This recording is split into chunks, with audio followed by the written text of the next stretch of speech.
Mayor Gillum, thank you for joining us. Thank you for having me. I covered a story of a man who could not find a cancer specialist who would accept his Medicaid, and then he died of cancer. Wow. Because Florida rolled Medicaid patients into HMOs that don't pay as much as other plans, it can be hard to find a specialist. Before you expand Medicaid, if you can, how do you improve access for people who already have it? Yeah, well, first off, I'm extremely proud to at least have a plan to expand Medicaid in this state.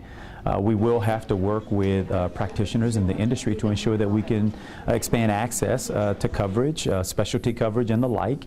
And I actually believe that for many of those providers coming out of an environment where literally, many of these folks are having to be dealt with in emergency rooms at the most acute form of their illness, the most expensive and the least efficient form of care. It will be a welcomed relief. Certainly in the conversations I've had with insurance companies, with doctors that have been championing the expansion of Medicaid, they are ready to take on that 800,000 person clientele out there. House leaders, though, are not ready. Well, what do you do? How do you get House leadership to bend on this? What, as they say, how do you make them an offer they don't refuse? Would you veto the budget? Would you veto their projects? How far would you go? Well, my hope is to convince legislators to do the bidding of everyday Floridians, the people who send them to Tallahassee to do this job, not the special interest of insurance companies and those who would stand in the way of expansion.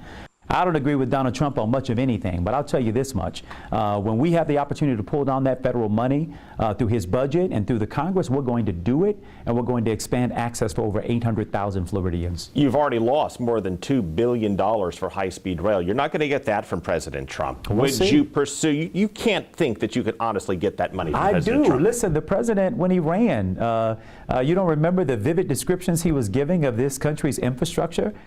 If the president gets serious about a comprehensive infrastructure bill for this country... His plan has involved express lanes, toll lanes, more toll lanes, among other things. It's something the Scott administration has embraced. Do you agree with the Scott administration that express lanes move traffic? Would you support the legislative efforts to ban them? This is what I believe. I believe, different than my opponent, that we've got to lean into multimodal forms of transportation, that we've got to lean into high-speed rail, light rail.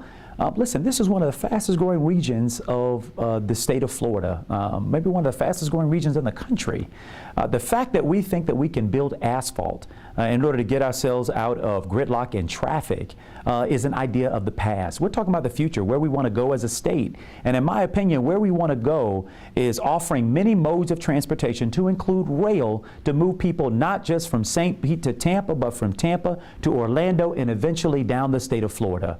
It's already difficult enough to fly in this state. Let's not make it more difficult by adding more and more lanes of traffic that only get you more congestion. It doesn't make sense. You also say it doesn't make sense for the legislature, and they've been doing this for years, to raid the Sadowski Trust Funds. That's money set aside by law for affordable housing programs. So this is the legislature doing this. If you're governor, what will you tell them that you will do if they don't stop that? I will veto any budget that raises Sadowski funds. The Sadowski funds were set aside for a specific purpose. And the fact that we've got a fund that is intentioned around expanding and diversifying housing, and yet we're raiding it year after year to plug holes that the Republican legislature has created in the budget through tax giveaways, to me doesn't make any sense. We got to get back to the basics in this state. And part of the basics is, yes, improving transportation, yes, improving our economy, but also, yes, improving access to good, affordable, and workforce housing in the state and all corners of the state. On the toxic algae and freshwater ways to our south, you want to bring back state growth management to put new development in check, to hold nutrient pollution off. That's right. But water managers say that nearly all of the pollution currently is oozing down from existing development in the Metro Orlando area and in much of Polk County. How do you police this? How do you stop the primary source of the problem? Yes. Well, we are going to have to include additional regulation that will force polluters to deal with nitrates on site. are going to have to seep out those nitrates.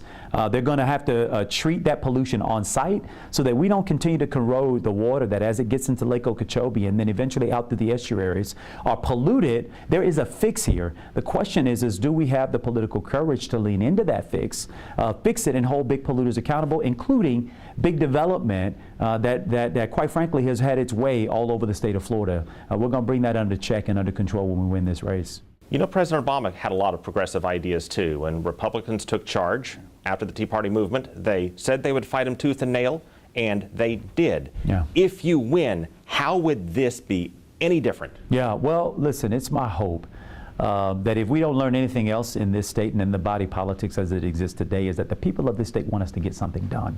And I believe we can accomplish that. And I'll appeal as best I can to my colleagues on the right, should they keep the House or the Senate, or both.